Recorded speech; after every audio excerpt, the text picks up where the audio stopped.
Mentioned to me yesterday that he won 3 total games yesterday during the Invitational. So had a rough run, but 7-0 playing Jund Monsters. Chris had a lot of success early on in the Season 1 series playing either green-red monsters or Jund Monsters, and he's back with Old Faithful. His opponent this round, James Miller, playing blue-white Devotion, essentially a mono-blue Devotion strategy, touching white for Detention Sphere and Afara, God of the Polis.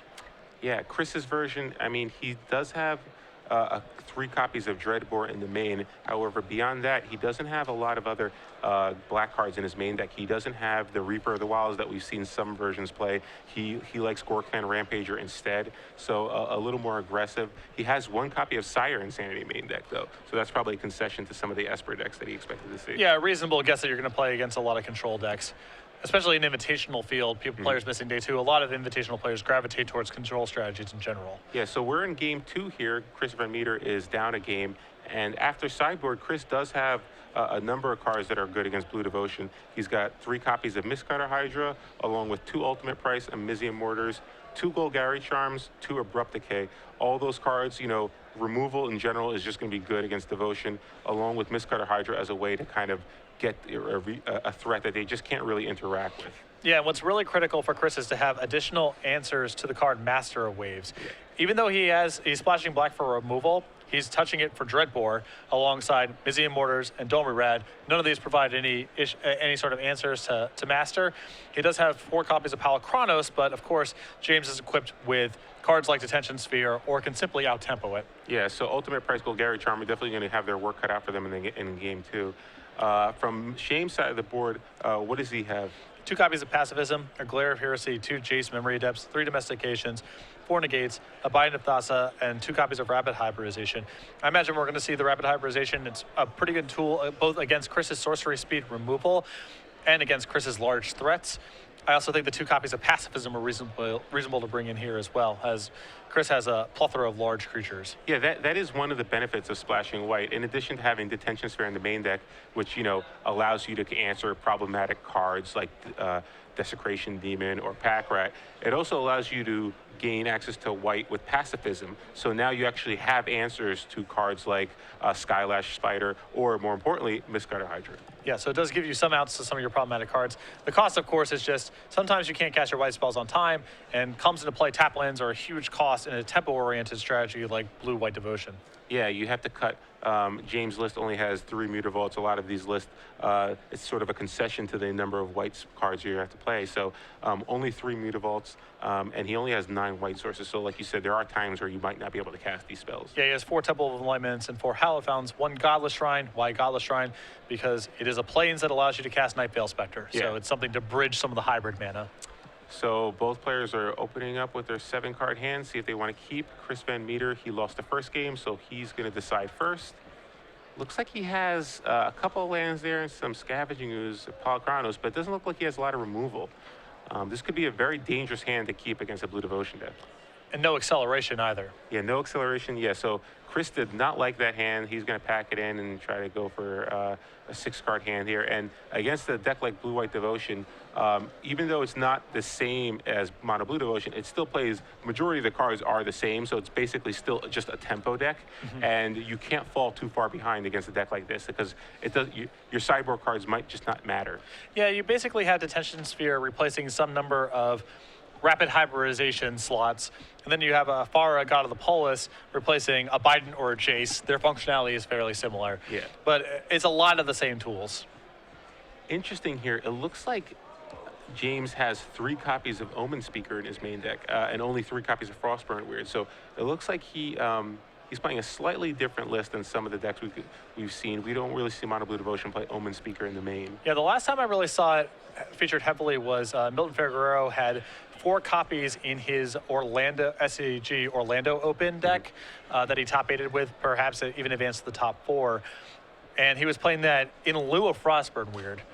You don't see it very often here, but it is worth noting that James, you know, he is playing a Godless Shrine. His spells don't come into play necessarily on time as much, so having a spell that's a little bit easier to cast can be a value to him. So much better opener here for Chris. He has 2 lands, and there's a Sylvan Carrotage, which is one of the important cards in this matchup. Again, being a tempo-based, playing as a tempo-based deck, you want to make sure you can kind of ramp your mana a little bit. Yeah, and Chris really getting rewarded for that mulligan. That's, I think, a hand that a lot of players would just no questions asked keep. You have some lands and some spells, but Chris realizes the tools he needs for the matchup, goes back, looks for a better hand, and he's rewarded with a hand with acceleration and Mistcutter Hydra. Yeah, he makes a third land drop now, plays a second Sylvan Caryatid. He has a really good hand, too. He's got a Dreadbore, a Golgari Charm, along with a Mistcutter Hydra. So we could see a 4-4 Mistcutter Hydra come down next turn and put some serious pressure on James. James trying to figure out, he does have a Frostburn Weird in his hand. I believe he may actually have a land in a Thassa as well, so a lot of different options. Let's see. Yeah, it looks like he's got a lot of cards. Thassa, Nightveil Spectre, Frostburn Weird, Detention Sphere. So let's see if he wants to just play the Nightveil, the Thassa right here. Can't go wrong with playing a card like Thassa. Yeah, I'm traditionally a big fan of getting Thassa online as soon as possible, not only because you get to scry, but it puts tremendous pressure on your opponent, how they want to play the game against your Thassa going forward, because you can always threaten to get to 5 Devotion on each of your turns and hit them for a lot of damage. Yeah, so he does play Thassa. This will allow him to scry next turn, and he can play the Nightveil Spectre next turn, and Thassa will be online so he can attack with it.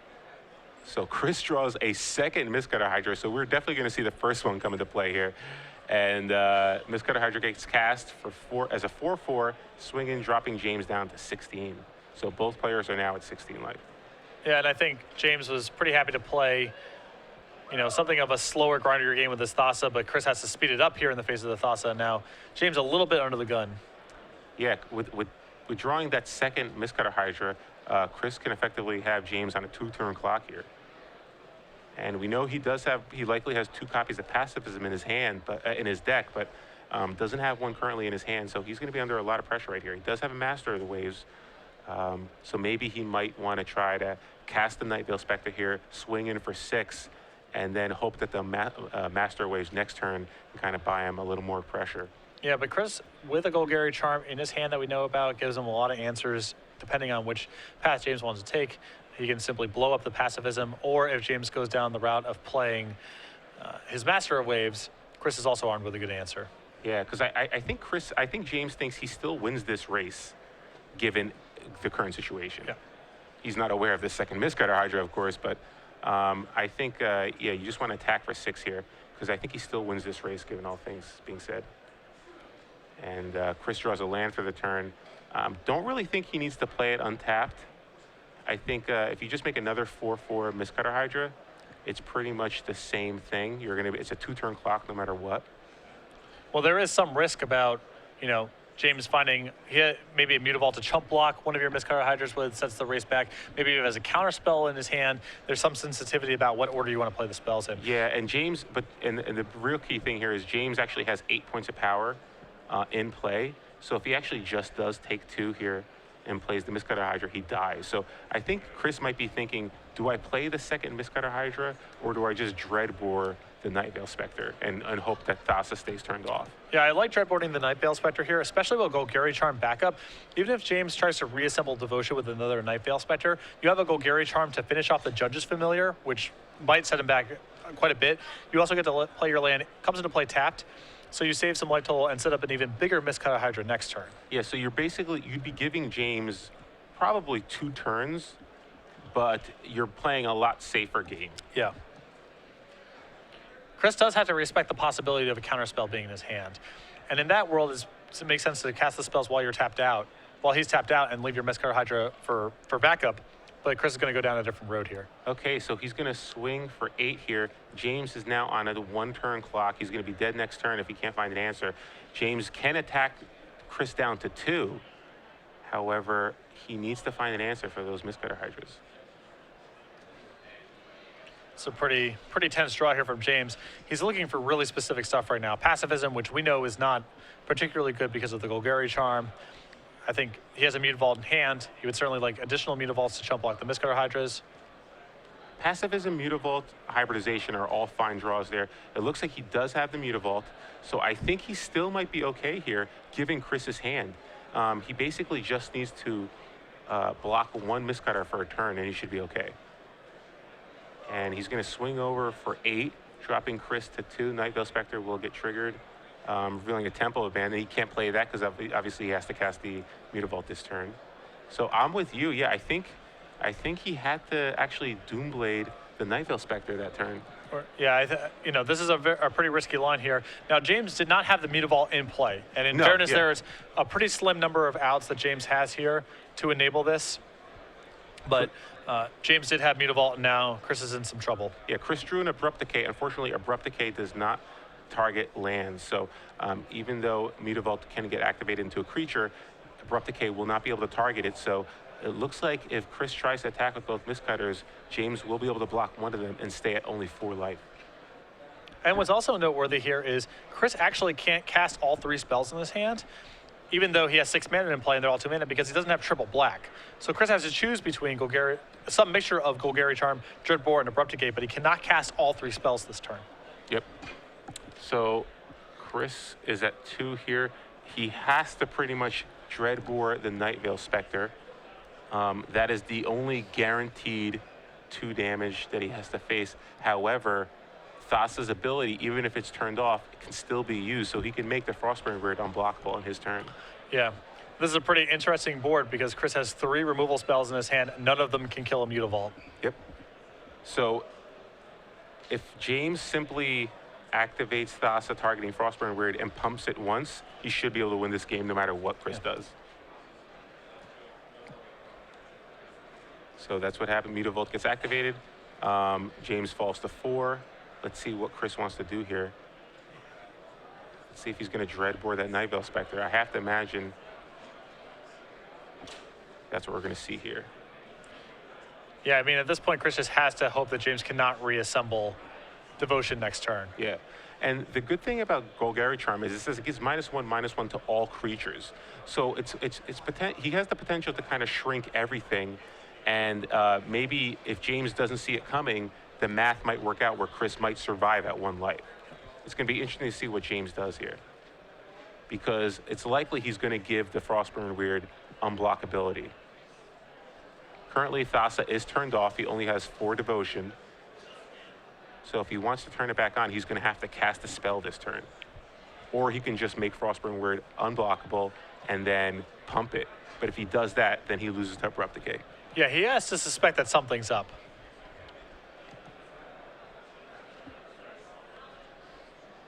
This is a really tough scry. Yeah, this is pretty much the ball game right here. And now he's facing down 2 lethal attackers next turn as well. Mm-hmm. So James almost certainly has to try to go for the win this turn, whatever his hand allows him to do, because it's unlikely he's going to be able to cobble together answers to both Mistcutter Hydras. Yeah, and Chris has the perfect removal package. He both Golgari Charm and Abrupt Decay. So Judge's Familiar comes down. That now turns on Thassa. Now, what does he plan on doing here? He taps 3 mana. And is he going to try to Detention Sphere or something? He doesn't have any targets currently that are on Chris's side of the board. He may be just trying to add to his Devotion count. Yeah, he might just want to cast something in there. But let's see here. Golgari Charm will stop that. Yeah, Golgari Charm will turn that off. And it does look like James did choose to keep the Judge's Familiar. So I think he had some plan going into this turn of how he wanted to actually try to present lethal. So, yep, everything is going to swing over here. And he's going to activate Thassa's ability prior to blocking to make something unblockable. It looks like it's going to be a Frostburn Weird. And, yeah, so if he basically just casts Abrupt Decay targeting the Frostburn Weird, Thassa will no longer be a creature, and he will fall to 1. Yeah, so maybe James was thinking maybe the Judge's Familiar will also not only give me Devotion, but maybe potentially counter a spell. Yeah, if Chris has some weird 3 or 4 mana removal spell that he was planning on using to get out of this turn. So, yep, Chris is going to cast Abrupt Decay targeting Frostburn Weird, and Judge's Familiar is only going to attack for 1. And now Thassa's also shut off as James doesn't have sufficient Devotion. So, wow, James Miller looked like he was going to pull this one out, but double Mistcutter Hydra is proving to be too difficult to overcome. So, yep, Abrupt Decay resolves, Chris falls to 1, and now Chris draws a card for the turn and attacks with both Mistcutters. So James Miller falls to Chris VanMeter in the second game, and now we are tied up going into game 3. Yeah, pretty dramatic race there. And you can see, I think the matchup's pretty rough for Jump Monsters. Game 1, you take a lot of damage off your lands, you're a little bit inefficient, but Mistcutter Hydra gives you a really high quality threat. Yeah, and it just shows you that it's really, if that Mistcutter Hydra was anything else, this game is, even if it was a Stormbred Dragon, James probably wins this game. Unfortunately, James had to contend with just too many sideboard cards there. Abrupt Decay, Mistcutter Hydras, and the Golgari Charm as well. Yeah, with Chris being able to streamline his deck a little bit more, get some more cheap removal into the deck, and then have an awesome mana sink in Mistcutter Hydra, he gets a lot more game post board. Yeah, cards like Xenagos the Reveler and Sire of Insanity, which he has in the main deck, are really poor against Blue-White Devotion. So he definitely wants to cut those out of his deck. So after board, his matchup gets a lot better. But again, James is going to be on the play in game 3, and being on the play, we've seen it before. Mono Blue can get these draws where they just go Cloudfin Raptor, curve, curve, curve. It's very difficult to beat that draw. Yeah, absolutely. So do you question the value of Detention Sphere in these post-board games? I mean, it can't target Sylvan Caryatid, it can't target Stormbreath Dragon or Mistcutter Hydra. I understand it's a good answer to Palakranos, but it seems like Chris is pretty light on Detention Sphere targets in the post-board games. Yeah, Detention Sphere seemed pretty terrible in that game. Obviously, you want as many ways to deal with Palakranos as possible. However, on the draw, I'm not quite sure if you even, on the play rather, I'm not sure you need it. Maybe Bident might even, I mean, Bident would have been better in that particular game. But yeah, I don't know. I mean, Detention Sphere just seemed pretty bad. But in general, I don't think you can afford to take it out just because Palakranos can actually just win you the game at times. Yeah, it's a tough squeeze, but yeah, I mean, James did lose that game with 2 Detention Spheres in his hand. Chris never providing any targets, just Sylvan Caryatids and Mistcutter Hydras. Yeah, the question is, what is he bringing in? I'm with you. I think Rapid Hybridization and 2 Pacifisms are probably the only cards I would really want in this matchup. If I'm bringing those cards in, I'm probably cutting a Bident and maybe just shaving some Detention Spheres. And if that's the case, maybe we just saw the one that was left in his deck. Yeah, possibly. Although I think it's really hard to get away from a card like Detention Sphere when you're thinking about playing against a deck like Green-Red Monsters or Jump Monsters, because you're used to having these Domries and Xenagoses and Reaper of the Wilds and all this big stuff. But a lot of the cards that it can target aren't really very good against you, Palakranos aside, and it can target a lot of the more problematic cards, specifically Mistcutter Hydra. Yeah, Omen Speaker's probably the worst card in this matchup in his deck. However, again, at least it still provides a devotion, smooths out your draws, and it's a 2-drop, which sometimes you just want to continue to make your curve. It could be, a card like Omen Speaker to me feels like necessary evil territory. He's not playing it because it's particularly good, but because he just simply needs to do something on turn 2. It adds to devotion, and since he's splashing white, the Scry is actually more valuable for him than a conventional blue devotion list, because he needs to find white mana or his powerful white cards. So James, both players kept their opening 7. However, James' opening 7 is actually pretty weak. He has 2 copies of Detention Sphere, which we mentioned we weren't even sure are very good in this matchup, and no 1-drop, which is really the key. Does have a weird on turn 2, though. Yeah, Frostburn Weird comes down on turn 2. It looks like he might have a couple of copies of Nightveil Spectre as well, but Nightveil Spectre is really not that devastating in this matchup. Yeah, and you can see after board, Chris just has a lot more answers to the stuff that James is up to, a lot more spot removal. So there's a 1-drop for James, and here they come. So 2 1-drops on turn 3, not ideal for him, and he misses his 3rd land drop. Yeah, now he's looking at a hand of Nightveil Spectre and Detention Spheres that are very far away from being castable. So Chris has a lot of spells in his hand. Doesn't look like he has that much mana. He does have a 3rd mana for the turn, but he has, looks like a lot of removal. Dreadbore, Mizium Mortars, Ultimate Price, and Golgari Charm. So along with the Mistcutter Hydra. He's going to be able to keep his life total relatively high here, and all the cheap 2-mana removal just so efficient against James, especially with the type of hand that he kept. So Chris deciding what he wants to do here. He has plenty of options. Does he want to clear out some of these flyers? Does he want to get Scavenging Ooze in play? Again, there is a creature in play, so he can actually get that Ooze into play, gain a life, and then give himself a good attacker, 3/3. Yeah, and he has a lot of removal to catch up with whatever James happens to do on the way back.